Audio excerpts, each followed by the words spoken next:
Hello everyone, in today's video, I will demonstrate how to modify the WhatsApp notification sound.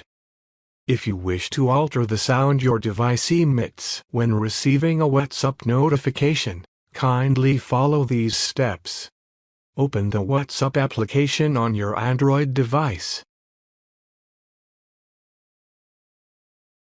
Scroll down and select Notifications. Under the Notifications settings, you can modify the notification sound for messages, group messages, and status updates. To change the sound for messages, click on Sound for Messages.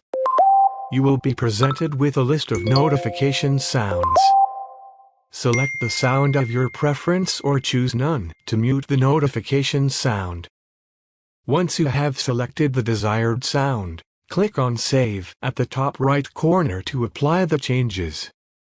You can follow the same steps to change the notification sound for group messages and status updates. If you found this video helpful, please consider giving it a like and subscribing to our channel for more informative content.